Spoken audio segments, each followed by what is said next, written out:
magpadali og start the week.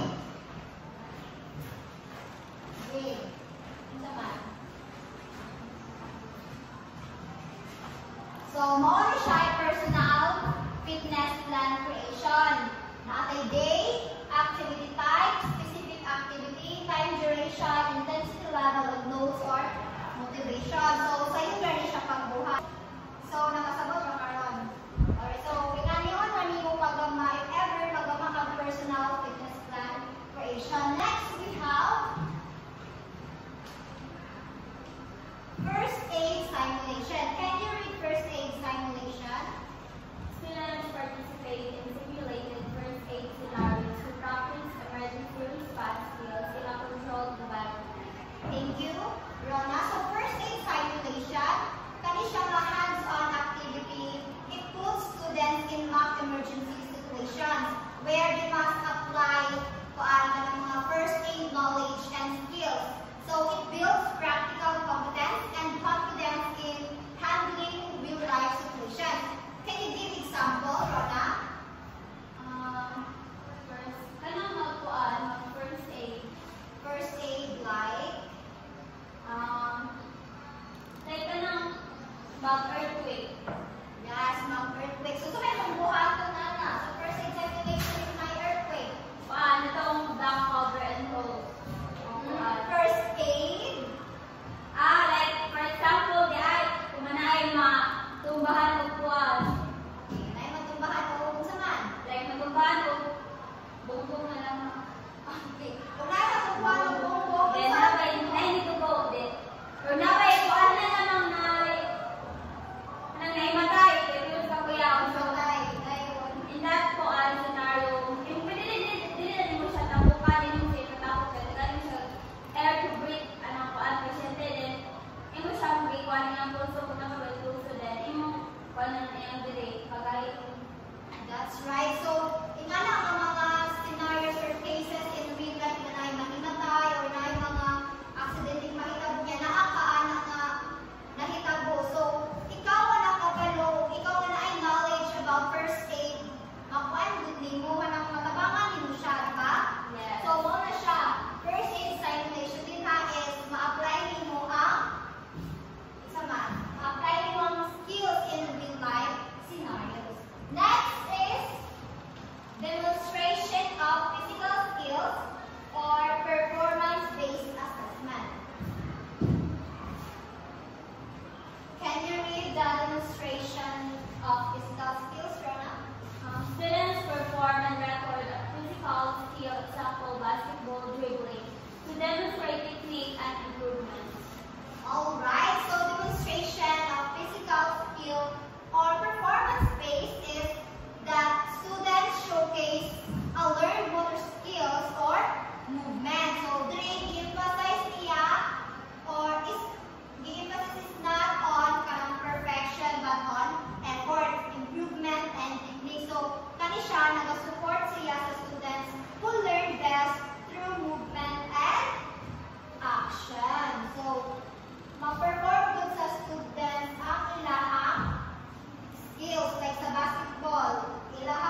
chart. So, in healthy eating chart,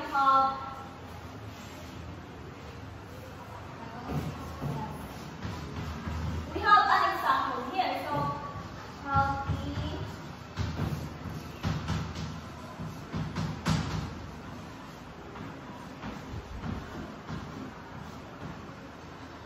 So, in healthy eating chart, we have the day. The next one is meals and snacks. And then the water intake.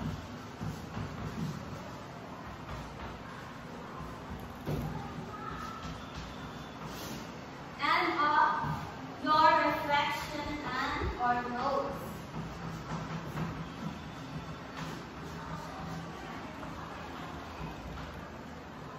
So first is we have day. So day, what say mong ganahan? Day. Sunday. So Sunday kanang gamit of healthy eating chart. So imo ang meals and snacks. Sa breakfast, say mong breakfast. Boiled egg. Boiled egg. So boiled egg. Then imo ang lunch. Chicken. Chicken. Then your dinner. Grilled fish. Grilled fish. And rice. Then for your snack, kung sa imong ganahan dito. Apples. Biscuits. Apples and Biscuits. bread.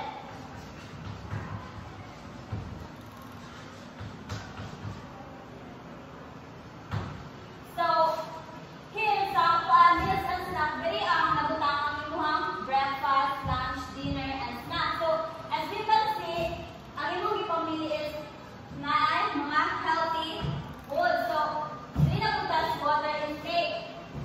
Sa imong kuan, 7 glasses. 7 glasses a day. Then for your reflection, 8 balanced meals. Need to add more fruit.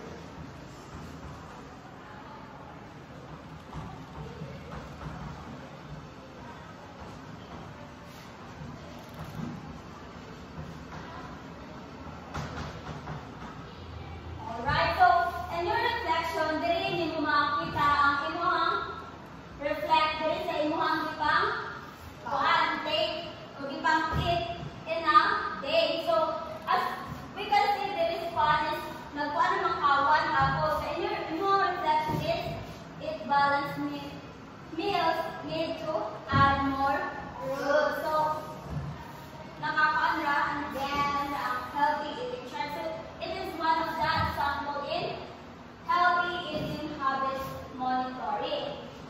So, parang using that healthy eating chart is ma-monitor good na to ang atuang health, like Yes. kaning adlaw mo na yung gipang kaon, Yes. tubig ang giinom. So, inanay mo ma-monitor kung nag-eat ba kag balanced meals or need pa ba ka mga fruits, something like Yes. that.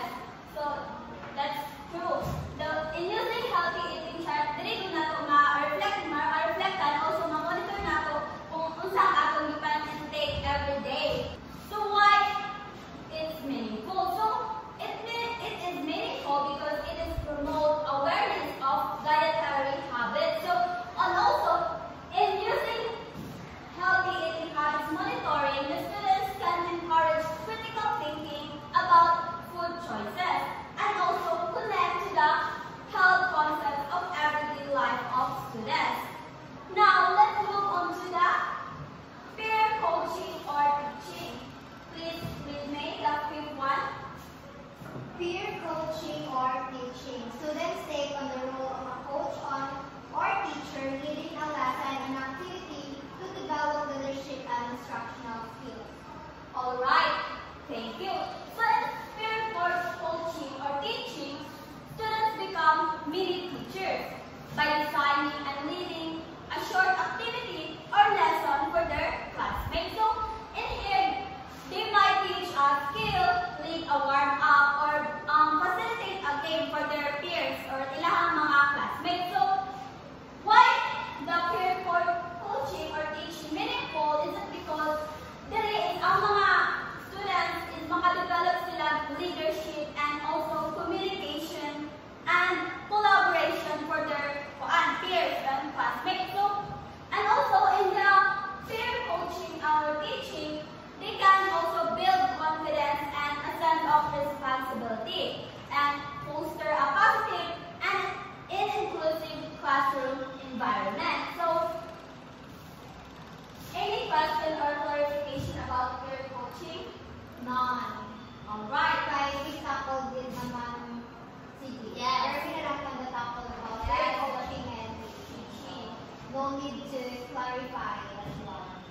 These 5 examples of assessment in creating meaningful and engaging assessment tasks in health and PE promote active participation, real-life application, and personal growth of a student. By making learning hands-on and relevant for the students, they are not only gain knowledge and skills in PE and in health, but also build, support habits in healthy and active lifestyle of a student.